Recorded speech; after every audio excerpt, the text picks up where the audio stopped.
صلوا على محمد وآل محمد.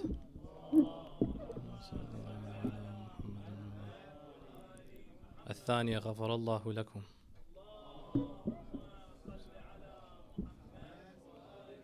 الثالثة لتعجيل الفرج بأعلى أصواتكم. اللهم صل على محمد.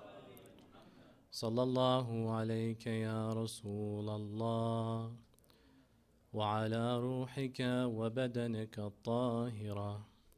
صلى الله عليك يا مولاي يا أبا عبد الله وعلى الأرواح التي حلت بفنائك.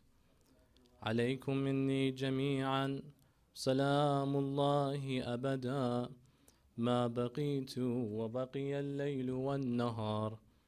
السلام على الحسين وعلى علي بن الحسين وعلى أولاد الحسين وعلى أصحاب الحسين، خصوصا سيدي ومولاي كفيل الهواشم قمر بني هاشم أبا الفضل العباس عليه السلام. السلام عليكم جميعا يا شهداء كربلاء ورحمة الله وبركاته.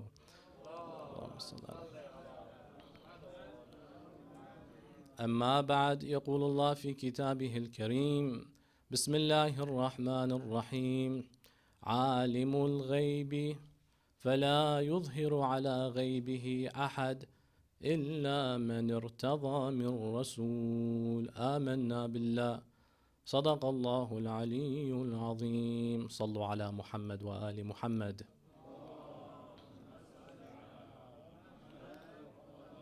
To bless this majlis, let us recite a second salawat. Allahumma salli ala Muhammad. And for the love of Lady Umul Benin, with your loudest of voices, Sallu ala Muhammad wa ali Muhammad.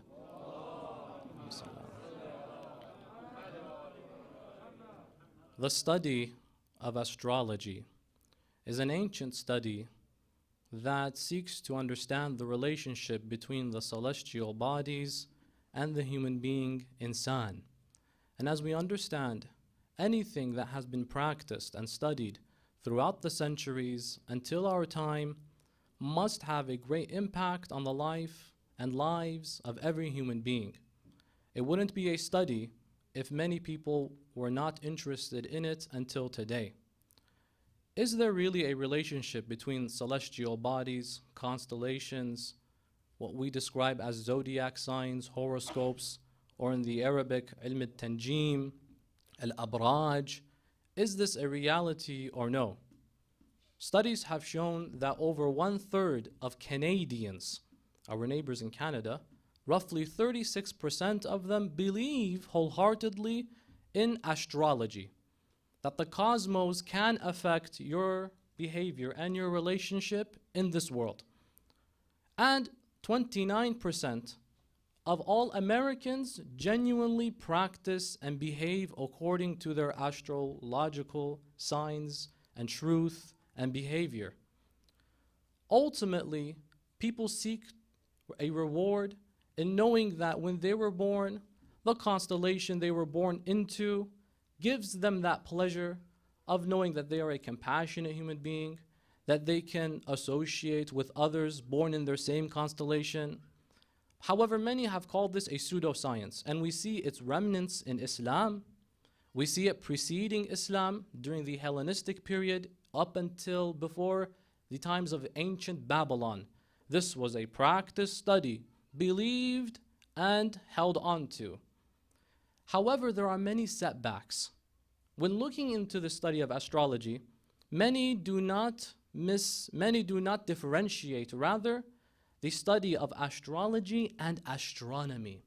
The study of astronomy is the study of astrophysics, the study of space and celestial bodies. The study of astrology is the study of constellations having almost a divine nature that can impact our relationships, our businesses, our luck. There are newspapers that have capitalized on this, online platforms. In the Middle East, it's practiced more than it is in the West. You find majallat papers, newspapers might say, حظك اليوم, your luck today. Are you born into the constellation of Virgo, Libra, Leo, Aquarius, Pisces, Sagittarius, Capricorn, Scorpio, Taurus, or in the Arabic, the Burj of Al-Hut, Burj Al-Qus, Dalu, Al-Aqrab, Al-Saratan, Gemini, Cancer, and so forth. If you fall into one of these, you have a distinct feature that a Pisces might not have. If your zodiac sign is, for example, Gemini, don't you ever think of marrying someone that is a Libra, because your relationship will not ever work and it will not happen. 1/3 of, we described, of Canadians believe in this. 30% almost of all Americans believe in this. And these are not small numbers, brothers and sisters. And the numbers for those who live in what we describe Islamic countries are more than this. People live their lives like this, brothers and sisters. What are the drawbacks and setbacks of such a practice? And does Islam accept it? If it doesn't accept it, why do we see its remnants? For example, one of the terms or the names of this in Arabic, ilmul abraj, or at-tanjim. And those who practice and give you the advice of studying the stars are called munajjimun. How comes we see in the Holy Quran, was-sama'i dhatil buruj, a whole chapter called Suratul Buruj? There's a whole chapter regarding the constellations and so forth. Has this crept into Islam or no? And what did the Imams of Ahlul Bayt say regarding the study of astrology? Brothers and sisters, first and foremost, astrology is a compound word from astra, stemming back to the Latin and Greek, meaning the star. And ology, we all understand it to be from the Greek origin of the study of. Psychology, the study of the psyche. Sociology, the study of psychosocial norms. Biology, anything with ology is a study and a science. How come something that is deemed today by popular understanding a pseudoscience got the term astrology? So the term ology is a real science. How come this, which is a pseudoscience, has that scientific name, and the study of actual astrophysics, ilm al-falak, got astronomy? It's because in one point in time, astrology was astronomy. At one point, people believed that yes, the constellation also was the science. That's why it was astrology to begin with up until today in modern academia. There are many academics today that are really fed up by this. Every single true science has the term ology in it, in its last portion. But this is a pseudoscience and it got that. Why? Because it was a true science to many back then. Back then, the history of astrology is that in the ancient Babylonian time, 2,600 years ago, they actually used the study of astrology to understand the seasons. When was the best time to plant and farm? And then eventually, the Greeks took the science, what many historians say during that transition period of the Hellenistic period, brothers and sisters. Inshallah, if the wonderful blessed children can keep it down, may Allah bless them. They took this science during the Hellenistic period. What was the Hellenistic period? When Alexander the Great, as he is known, died. His kingdom was very massive, spanning from Macedonia today, modern Macedonia, up until India. His kingdom was divided between his generals. During that period, because they had exposed themselves from the west all the way to the east, they saw this science and they appreciated it because it was useful, it was necessary. It taught us how to or when to farm, the times of the year, a calendar. The Babylonians benefited from this. They began, because the Greeks primarily associated divinity to many conceptual ideas, they associated divinity to these constellations. However, the Babylonians also associated divinity, but not to the degree that we understand the constellations today. The Greeks are responsible primarily by historians to have said that Burj al-Saratan, the constellation Cancer, for example, this constellation represents this god. And this god, if you were born during that period where the sun was in that constellation, you have these sifat, you have these characteristics, you have these qualities. Avoid doing this on this day and so forth. How did this actually come about? During the ancient Babylonian time, they would look at the ecliptic. What is the ecliptic? It is the line, it is the line in which the sun goes and rises, then sets. That line, if you imagine it, whichever constellations fall in that line, during your birth, that constellation is associated with you. So for example, if you were born in March 20, maybe like March 19th. March 19, you would be what? If you guys know your, I don't know, zodiac signs, you would be a Pisces. Habibi? You would become a Pisces. What is this? Burj al-Hut. A Pisces 2,600 years ago. The flaws of astrology today, however, is that the science has changed. But many of those who follow astrology don't know this. So if today you were born March 19th, your actual zodiac sign is not Pisces, because 2,600 years ago it was. We never made an update to this. People never bothered to make an update. That is why it is flawed to the highest degree. Why is it not the same constellation? Because Earth is subject to a phenomenon called precession. When the Earth, it wobbles on its axis when it rotates. Our Earth, our green beautiful planet, wobbles as it rotates. The wobbling effect takes 25 or 26,000 or roughly 25,800 years to complete a cycle like this. 2,600 years ago, the Earth has wobbled about roughly 36 degrees. So the constellation people were born into 2,600 years ago is not the same. But for some reason, astrologists today like to use the same exact measurements, the same exact metric. In which way? The ecliptic, the line, the sun. When you were born 2,600 years ago on March 20th, it was on Pisces. But because it has shifted 36 degrees, you are now what? A Aquarius, for example, 1 month back. So take your actual zodiac sign today minus 1 month, February. You are now born in February according to astrology from 2,600 years ago. So everyone who's trying to capitalize on this ilm al-nujum honestly is a phony. Why? Because that's not even your actual zodiac sign. It's not. Things have shifted and changed. What is the Islamic ruling regarding astrology? Islam Ahlul Bayt came to enlighten the human being, brothers and sisters. It did not come to allow pseudosciences to be the reality. However, we might find certain rulings that give us fear. In which sense? Some have said that astrology, ilm al-tanjim, is similar to sihr, magic. Why? Because what do astrologists like to tell you? I've studied the stars, Habibi. I've looked at it, and what did I do?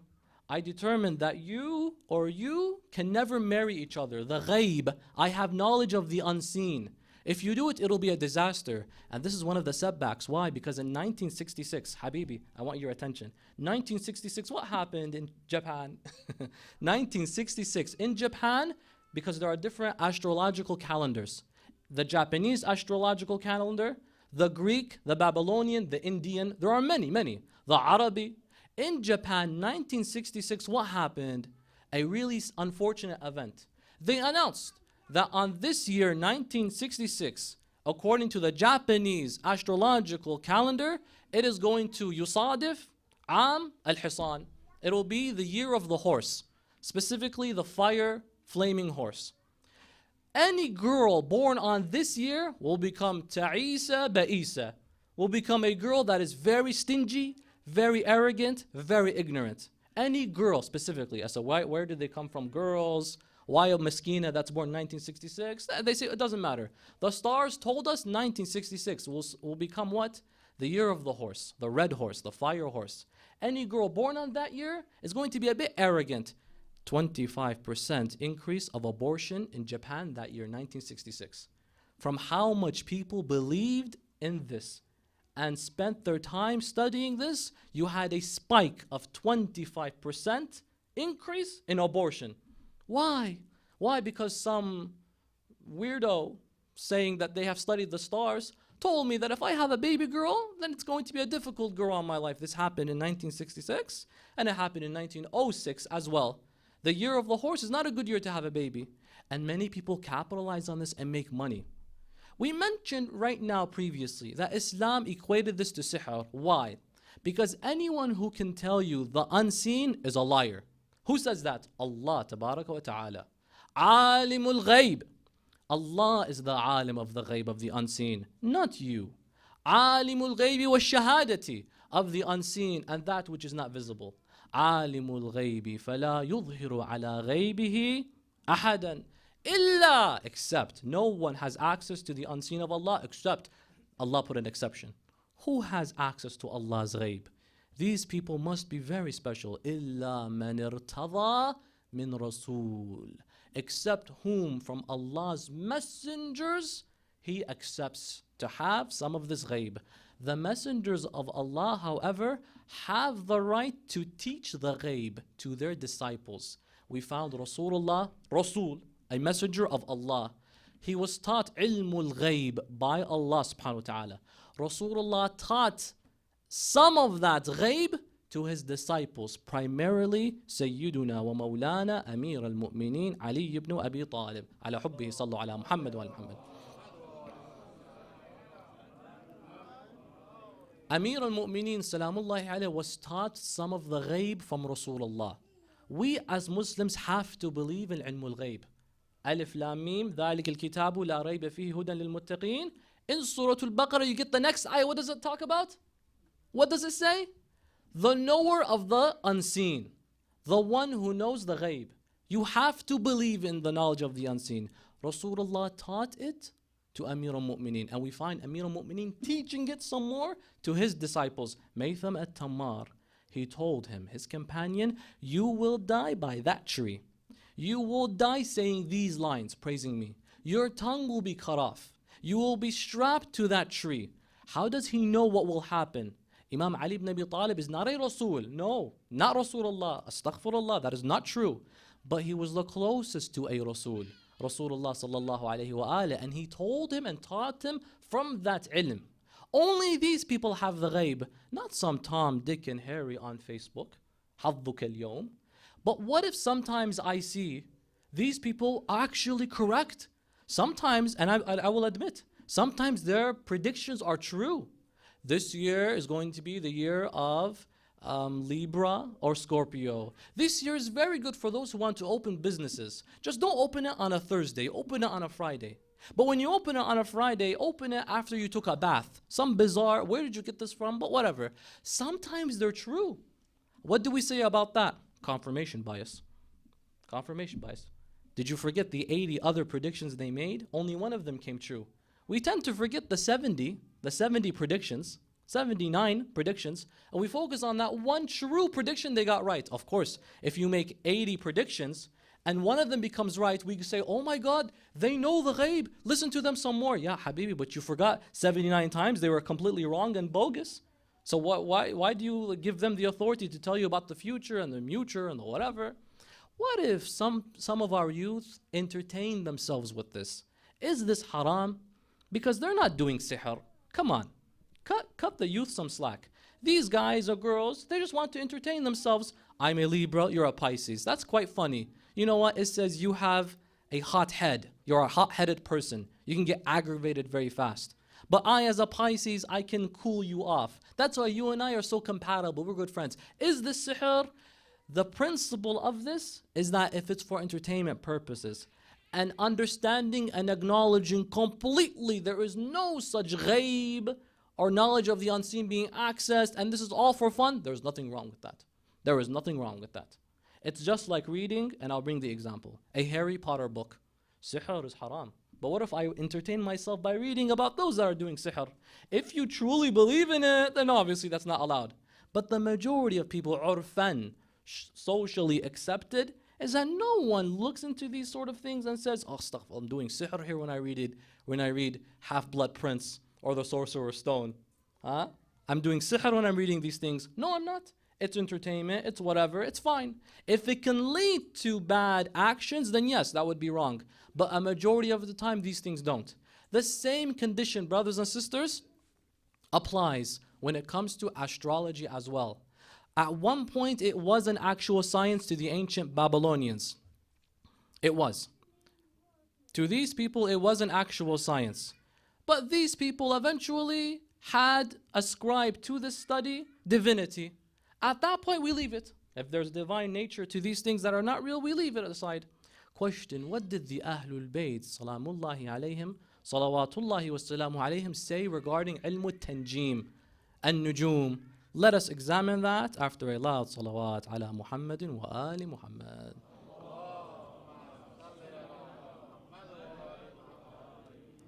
Imam Ja'far ibn Muhammadin al-Sadiq was asked by Hisham ibn al-Hakam, Sayyidi wa Mawlaya ibn Rasulillah, ما رأيك بعلم أو بالتنجيم؟ ما رأيك Let's have the brothers and sisters, the youth, inshallah ta'ala, keep it down for us. Inshallah, these distractions go so that we can all benefit from the lecture. After a lot salawat ala Muhammadin wa ali Muhammad. ما رأيك بالتنجيم? What is your opinion regarding reading the stars and determining the future? Imam al-Sadiq alayhi salam said, it is a study that has no benefits. It's a study. Why? He's not wrong. It was a study. It's a study that has no manafi', that has no benefits. And those who tell you what will be of your future cannot affect your future. And those that tell you what will not be from your future cannot prevent what will be of your future. Imam al-Sadiq was making a point that at one point, yes, this was probably a study, and indeed it was, but eventually it became something that was haram. And today, unfortunately, 30% of Americans, 30%, 36% of Canadians believe in this. What about astronomy? Because if that study is now gone, how about the study of astronomy pertaining the Imams of Ahlul Bayt? There is no group nor family that emphasize the study of the scientific findings of space. You would be surprised, like Muhammad and Al-Muhammad, salatullahi wa salamu alayhima. Imam al-Sadiq alayhi salam was asked by Hisham al-Khaffaf.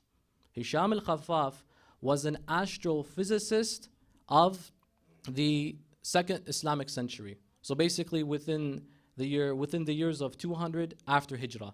Before 200 after Hijrah, roughly the years of 150 after Hijrah, during the time of Imam al-Sadiq alayhi salam. Hisham al-Khaffaf was an astrophysicist. He actually studied ilm al-falak, not ilm al-nujum. He was an actual scholar. He would tell you the stages of the moon, the stages of the sun. He would actually look into these things. Hisham al-Khaffaf, and let's not forget, this was in what? This was in the Islamic golden age. What's the Islamic golden age? The age of science and pioneering from the Islamic world. So you had the top of the world's scientific institutions all in Kufa and Baghdad during the time of Imam al-Sadiq. And at the helm of this was Hisham al-Khaffaf. Hisham al-Khaffaf. He comes to Imam al-Sadiq alayhi salam and he approaches him. Imam al-Sadiq alayhi salam asks him a question. Ya Hisham, kayfa basaruka bil-nujum?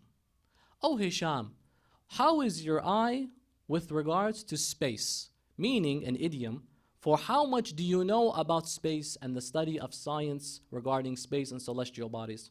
Hisham al-Khaffaf, being a very accomplished astrophysicist, said, Sayyidi wa Mawlai, ma khallaftu bil-Iraqi absara bin-nujumi minni. I have not left anyone in Iraq. Don't forget, Iraq being the capital of the golden age of science and research. Algebra came from Iraq. Chemistry came from these individuals as well. So these people, mashallah, if he says, I have not left anyone in this country, Iraq, more knowledgeable than space than me, that's a very big certificate. That's a very big claim. ما خلفت بالعراق أبصر بالنجوم مني.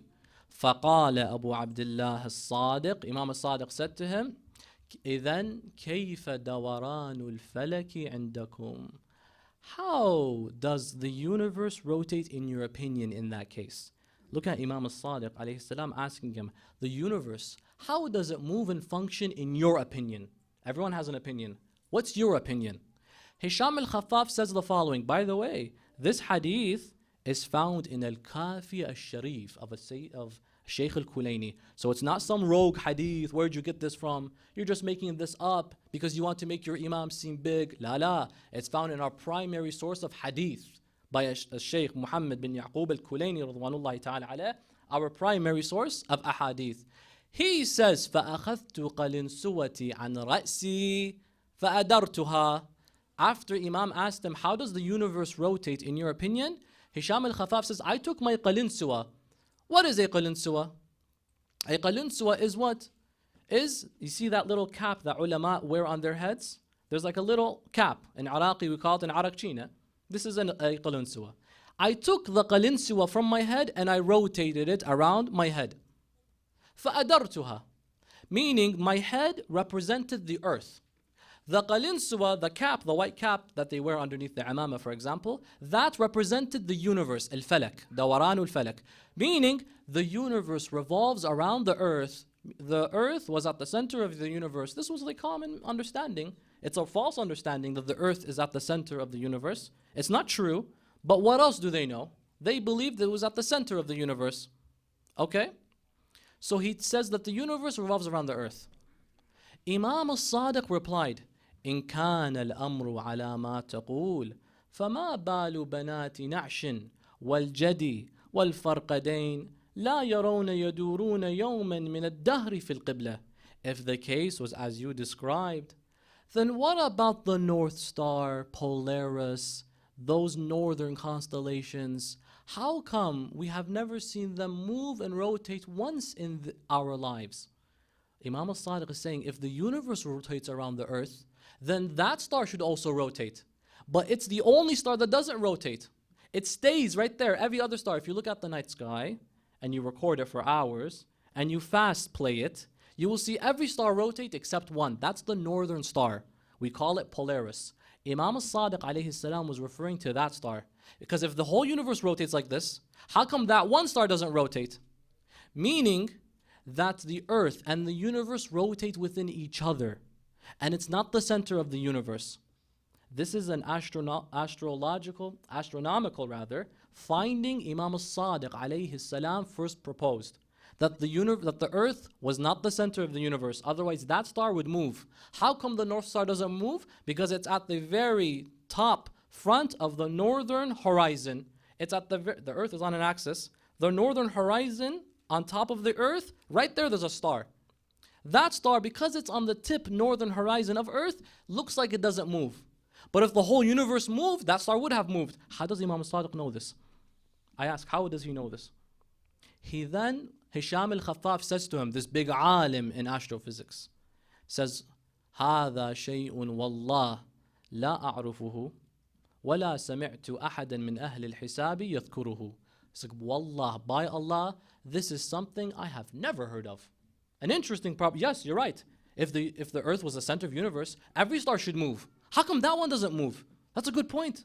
Sayyidi Umul, I don't know. And I have never heard of anyone min ahl al-hisabi from the scholars ever mention this. Sadiq al-Muhammad was the first to propose, logically and rationally, that the earth was not the center of the universe. Imam al-Sadiq continues in the hadith and says, in that case, that's fine. How much does the moon reflect from the sun's light? The common understanding back then was that the moon emitted its own light.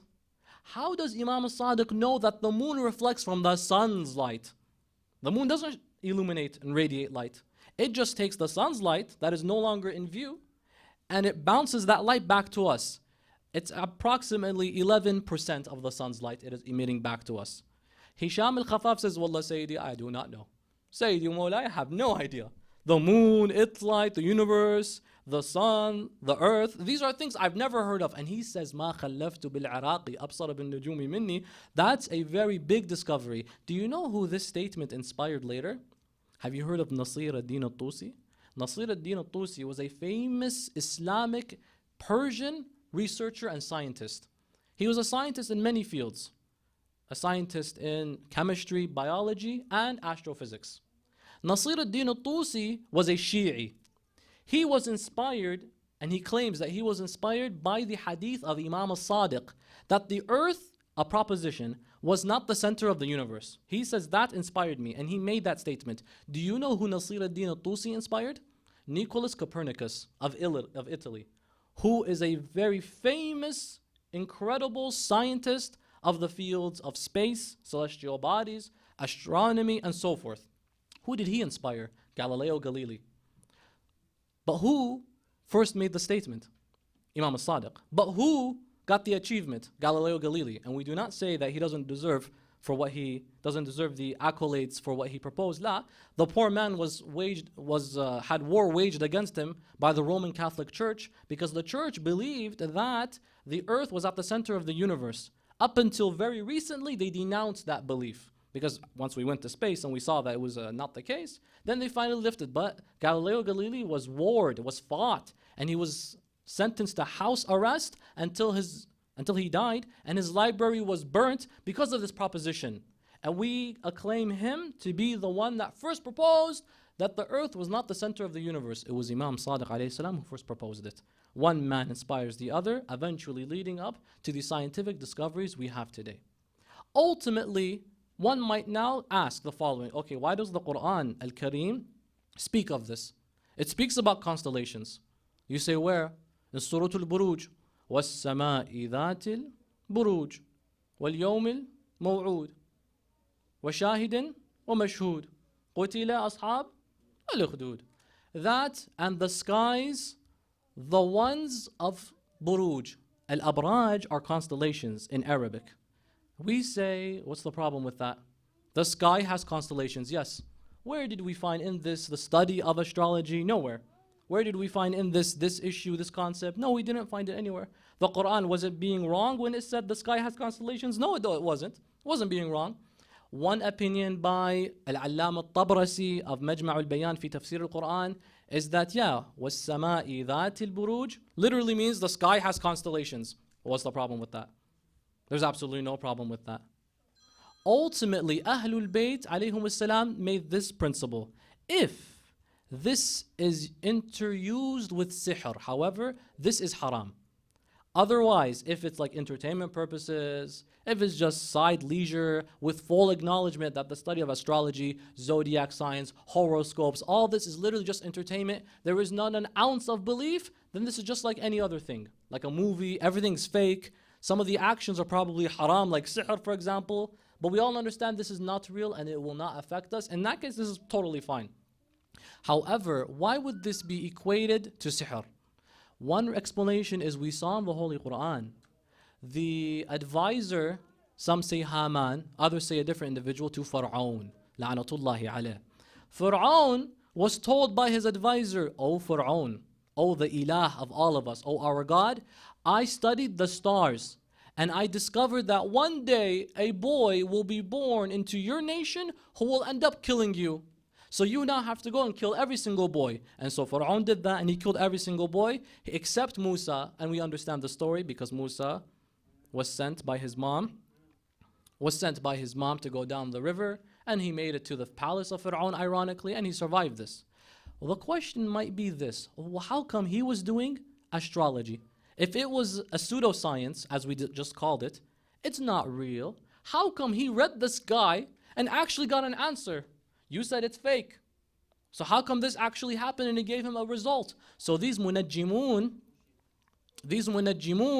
are probably telling the truth. So what's wrong with me getting advice from them? Who can I marry? Who can I not marry? So on and so forth. We reply, that man was doing sihr, was doing magic, black magic. There's a sorcery, then there is a trickery fooling the eye. We have to make that distinction, the types of magic that is out there. A vast majority of it is just trickery, optical illusion. Then there's that other element that is genuine sihr. How does sihr work, brothers and sisters? It works in the following. I would like your attention, and inshallah ta'ala, let's keep the attendance or the attention span of our youth, inshallah, focused. What happens is sihr is primarily the invoking of shaitan. That's it. Shaitan is invoked to do your dirty work. This is not coming from me. This is coming from the Holy Quran. When Nabi Sulaiman alayhi salam died, what happened? The magicians or the shayateen claimed that Nabi Sulaiman wasn't an actual prophet and everything he got was because of sihr. That the angels, that the shayateen rather, they claimed that Sulaiman, he wasn't a Nabi. Everything he got was because of sihr. وَمَا أُنزِلَ عَلَى الْمَلَكَيْنِ بِبَابِلَ هَارُوتَ وَمَارُوتَ. And that there were two angels, Harut and Marut, that had to go to Babylon, and undo the sihr. وَمَا كَفَرَ سُلَيْمَانُ وَلَكِنَّ الشَّيَاطِينَ كَفَرُوا يُعَلِّمُونَ النَّاسَ السِّحْرَ وَمَا أُنزِلَ عَلَى الْمَلَكَيْنِ بِبَابِلَ Harut and Marut. Sulaiman did not do kufr, rather the shayateen did. Wait a second. The accusation wasn't Sulaiman was a kafir. The accusation was Sulaiman did sihr. It's because sihr is the only act in Islamic fiqh that by doing it, irrespective of whatever you say, La ilaha illallah, you become a kafir. Why? Because when you did sihr, you invoked shaitan, not Allah. You tell shaitan, do my dirty work for me. Get this accomplished for me. وَلَكِنْ الشَّيَاطِينَ كَفَرُوا. Rather, shayateen did kufr. Why did they do kufr? Because يُعَلِّمُونَ النَّاسَ السِّحْرَ. Because ultimately, shaitan, is he a kafir? Brothers and sisters, I would like your attention, inshallah ta'ala. Is he a kafir, shaitan? Shaitan looks at Allah and says, metaphorically speaking, قَالَ فَبِعِزَّتِكَ لِأُغْوِيَنَّهُمْ أَجْمَعِينَ. And by your might, Ya Allah, I will misguide them. Sometimes shaitan can give a good lesson here, subhanAllah. Here, look at the way he talks to Allah, subhanahu wa ta'ala. فَبِعِزَّتِكَ. By your majesty, by your gravitas, I will misguide all of them. Because shaitan knows Allah's status. Some people today don't. They just look at God and they talk to God like he's one of their little whatever. Astaghfirullah. God, do this for me. God, have this for me. Oh my God, whatever this and that. God, Rabbul Alameen, is akbar min an yusaf like that. God is bigger than to be equated and described like we would describe our friends. There is a manner, an etiquette, a decorum. Just like the disciples of Isa alayhi salam in the Quran in Surah Al-Ma'idah, when they said, Can Rabbuka, can your Lord bring down to us a ma'idah min as-sama'? Can your Lord bring down a table spread of food from the heavens? Nabi Isa alayhi salam said, stop. How dare you talk to Allah like that? Then he taught them, قال اللهم ربنا أنزل علينا مائدة من السماء تكون لنا عيدا لأولنا وآخرنا وآية منك وارزقنا وأنت خير الرازقين. Allah, our Lord, Allahumma Rabbana. Teaching, if you want to talk to Allah, talk with some respect. Shaitan knows Allah exists. Shaitan knows Allah is great and grand. So the shayateen would not be described as these kuffar that we know today. So how could Allah say, وَلَكِنَّ الشَّيَاطِينَ كَفَرُوا, if they already understand Allah in that degree? Because kufr, the only act that leads you to kufr is sihr. يُعَلِّمُونَ النَّاسَ السِّحْرَ وَمَا أُنزِلَ عَلَى الْمَلَكَيْنِ بِبَابِلَ هَارُوتَ وَمَارُوتَ. Teaching sihr, engaging in sihr is an act of kufr. If a person wants to repent, they have to first say their shahadatain first. What happened with Pharaoh's confidant was that he invoked shaitan, did sihr through the stars. In that study, he was able to accomplish what would happen in the future.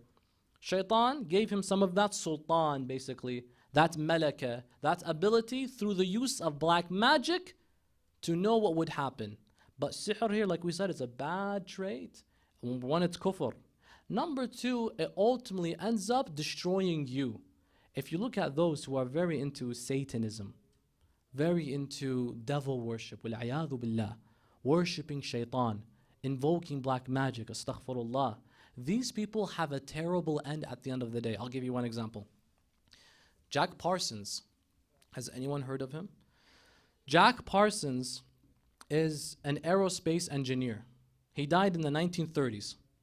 Jack Parsons helped contribute to the propulsions for satellites and rockets to help reach satellites into space. He is accredited for creating the mechanisms that allow for the propulsion of rockets to space. Jack Parsons was in his 30s when he died. He was an ardent Satanist. Worshipped shaitan laylan wa nahara, wal-'iyadhu billah. Jack Parsons, if you read his biography, this is not a Muslim source, any biography, secular Western biography. Jack Parsons says that he got his knowledge and his information on how to do and achieve all of this through a dream he had. In the dream, he saw someone named Dajjal. He's not a Muslim. He's not Arabi. He has nothing to do with Islam. I think born in California or somewhere, or maybe died in California, but nothing to do with Islam. Says someone named Dajjal came to my dreams and taught me, do this, do that, do this, do that, you will have what you want. He invoked shaitan. He died by explosion, by killing himself in a shack. But because of his contribution, NASA named a crater for him, but on the dark side of the moon, because he was a Satanist. When you invoke shaitan, you'll get what you want, but eventually he will get you back and you will be finished at the end of the day. These people that have these achievements, Musa will be the one who will kill you. A boy will come. They may have studied the stars. That's not because there was something in the sky that taught them and that astrology was true. This was simply sihr, the invoking of shaitan. وَالْعِيَاذُ بِاللَّهِ. أمير المؤمنين صلوات الله وسلامه على حبه صلوا على محمد وآل محمد. On his way to the battle of Nahrawan. The battle of Nahrawan happened because of the arbitration in Siffin. His people and Muawiyah split and formed the Khawarij as we know them today, what is modern day ISIS. قبحهم Allah. They went to Nahrawan to formulate their forces. Amir al-Mu'mineen, on his way, he came to the city of Madain. Today, Madain is where you have the great Sahabi Salman al-Muhammadi buried. May Allah grant us his ziyarah. And Hudhayfa ibn al-Yaman. Inshallah, we are given the tawfiq to visit. He made it to Madain just before Nahrawan, which is north of Iraq, bordering Syria. He wanted to face and kill these Khawarij. They had killed people. They had killed Abdullah al-Khabbab. They killed many. And so Imam Ali wants to finish them. There are around 6,000 or so. He gets to Madain, however, and a munajjim meets him. He meets this munajjim, this individual who studies the stars and tells you the future and your relationship and your zodiac and your blah, blah, blah. He says, Yabna Rasulillah, I studied the nujum. It's not good. Don't fight these Khawarij. You will lose. It's not your time. The vibe that I'm getting is not good. Your horoscope, Ya Ali, is not good. If you fight, you will lose. Wait, not today. Wait a few more days. It'll be a good day to fight. Well, what does this have to do with anything? Well, what is this? Amir al-Mu'mineen said, no, it's okay. We're going to continue. I don't believe in this. Amir al-Mu'mineen went and he fought. From those thousands of individuals, the Khawarij, 9 of them survived. And from the men of Amir al-Mu'mineen, only 9 of them were killed. Amir al-Mu'mineen alayhi salam showed this guy later on the way back to Madain, and from Madain to Kufa, he said, hey, by the way, didn't you tell me that let's not fight because the stars said, no, it's a bad time? Well, we basically won that war. And we won it in such a manner, only 9 were killed from my side, and I allowed only 9 of them to be spared from the captives. The man said, Ya ibn Rasulullah, what did he say? Said, Al-Kawakib tukhbar wa la tujbar. He says, Ya ibn Rasulullah, Ya Amir al-Mu'mineen, the stars, they inform but do not force. They tell but do not force. Basically, they tell but don't compel. Yeah, they can tell you the future, but they're not going to force it to be the way. Okay, what kind of nonsense is this then? I'm going to tell you the future, but it's false. Okay, waste your time. Enjoy it. Entertainment. Yeah, it's pretty okay. It's not fine. There's nothing wrong with that. You read something, it's going to happen, but you know it's not going to happen. Okay, have fun. There's nothing wrong with that. Al-Kawakib tukhbar wa la tujbar. The planets, the stars, they tell, they do not compel. Okay, well, thank you for wasting my time then. Rasulullah sallallahu alayhi wa alihi wa sallam. Allahumma salli ala Muhammadin wa was approached by the city of Medina, offering him their condolences. They said, Ya Rasulullah, Azzam Allah ajrak. Your son Ibrahim has died. Rasulullah had a son by the name of Ibrahim from Lady Mari al-Qubtiyya, Ridwanullah ta'ala alayha. Ibrahim, son of Rasulullah, died in his youth, infancy. And they said, Ya Rasulullah, your son died and a solar eclipse happened. The son must be sad. The son must be sad that you had your boy die. Ya Rasulullah, Azzam Allah ajrak, even the son is sad. One dalil that Rasulullah is a Nabiyyun Sadiq is that he told them, no. The sun and the moon are ayat min Allah. They do not affect and change because of what happens to this earth, what happens on this earth. My son Ibrahim died, there happened to be a solar eclipse. That's a coincidence. That's a coincidence. He could have said, yes, the sun got sad because of my son Ibrahim. And yes, the sun, look at how great Ibrahim was. Even the sun. No, he didn't say that. He said, no. La, la, la. Al-qamar wa-shams ayat min Allah. The sun, the moon are signs of Allah. They do not get covered or get affected because of what happens to us.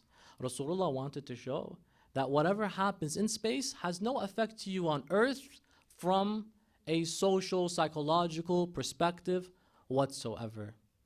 And stars, however, have been an inspiration for many people. The shining, the bright. The Quran says these stars are made as zina for the heavens. وَالسَّمَاءِ ذَاتِ الْبُرُوجِ, being an ornament for the heavens. Why are we searching for the sky to get an answer about our life? You want to see a star that will help you and guide you? A star is your son, your child. Allah razaqak, gave you a child or a daughter. That is your star. Go to them. Get guidance from them and you guide them. Why waste your time looking at dots? If you think they're going to affect you and your relationship, study it. The science of ilm al-falk is a great study. Astronomy is a great study. Astrophysics is a great study. But don't live your life thinking that because I am a Capricorn or Sagittarius, it's going to affect my life. Don't. Your children are your stars. Stay near to them. Guide them. Show them love. And there are no other children, brothers and sisters, like the children we have today. The Shia of the Ahlul Bayt, we have the best children. The children that are named Abbas and Hussein and Ali and Fatima. Why look up when you can look down at your beloved child? And on a day like this, there was a woman waiting for her beloved children. 4 sons. Aoun, Abdullah, Uthman, and one more son, and you all know him very well, by the name of Qamar Bani Hashim, Abul Fadl al-Abbas. There was a lady waiting for her 4 shining stars. And at the helm, the sun, the king, Abul Fadl, Salamullahi alayh. Umul Benin alayhi salam would be in Medina, waiting for anything coming back from Karbala. What had happened in Karbala, no one came to inform. Imagine a mother separated from her children. It's very difficult. Ask a mom when your children go to school for 6 hours, 8 hours, more than that. Deep down inside, there is a concern. They're alone, and I spent blood, sweat, and tears bringing this child up. They're separate from me. How about months away from your beloved children? But all of her children, as beloved to her they were, she would say, may they all be sacrificed for my one true master, Abu Abdullah al-Hussein. May they all be fida, sacrificed for my son, my beloved, Abu Abdullah al-Hussein. That is why when Lady Benin, Salamullahi alayha, was in the city of Medina, she would constantly look around. Is there any news from Karbala? Can someone tell me what happened? Did anyone die? Jabir bin Abdullah al-Ansari said, I'm going to go. I have to go see Karbala. He had some news to give. But daily she would go and ask, where is there anything? Someone tell me what happened. Then until the man by the name of Bishr bin Hadlam finally comes back. He is what you can describe as a reporter, a news reporter.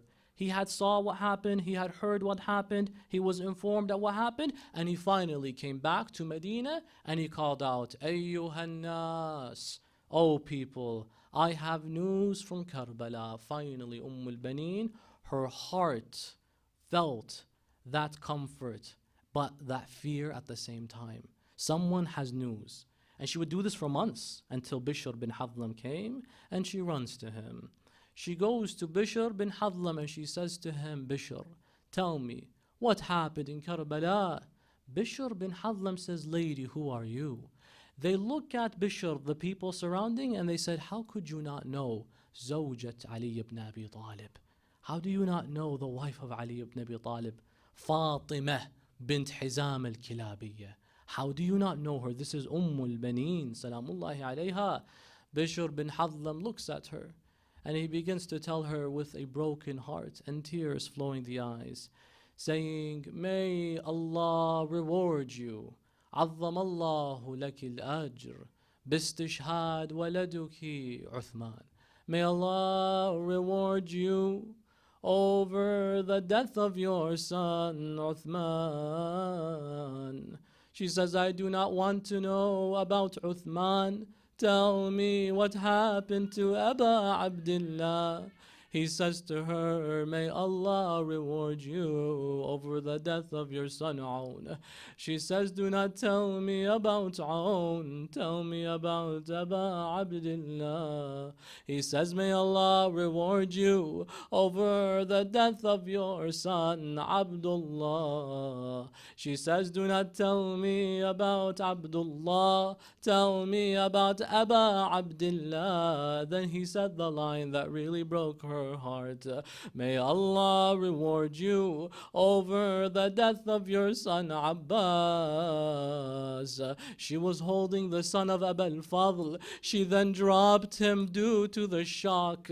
She picked him up and collected herself and said the following line, Wallah, you have severed my heartstrings. Tell me, but please tell me about Aba Abdullah, until he said the line that really broke her. عظم الله لك الأجر باستشهاد الحسين.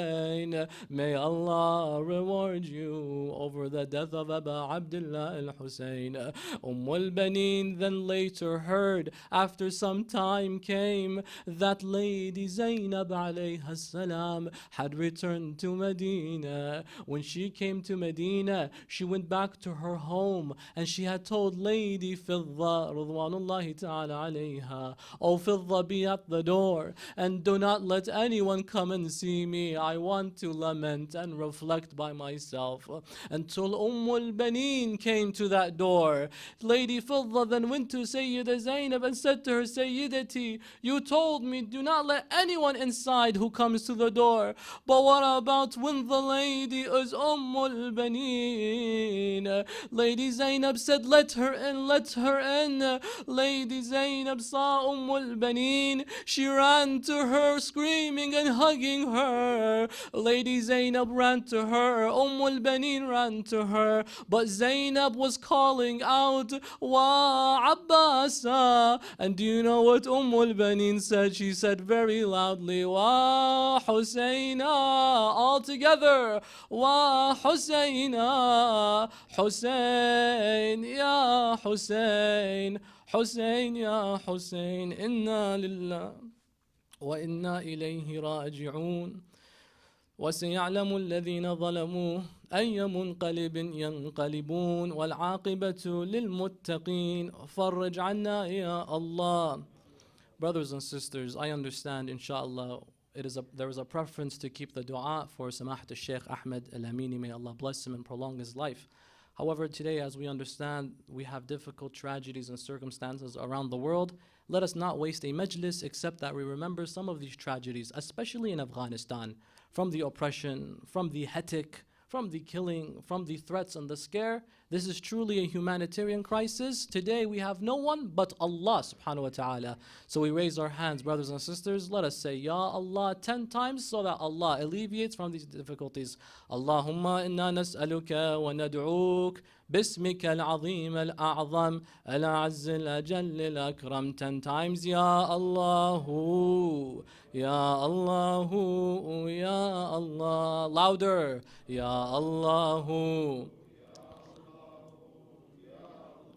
Ya Allah, Ya Allah, Ya Allah, Ya Allah, Ya Rahman, Ya Rahim. يا مقلب القلوب والأبصار ثبت قلوبنا على دينك. Oh Allah, we ask you to heal all those who are sick. On behalf of the one sick in Karbala, Zainul Abidin, oh Allah, we ask you to alleviate all the tragedies in this world, especially towards all the Muslimin and Muslimat. Oh Allah, we ask you to reward all those in this majlis. And Allah subhanahu wa ta'ala bless us with the ziyarah of our masters. Let us send to them the blessings of a surah al-Mubarakat al-Fatiha. But before it, the loudest of your salawats.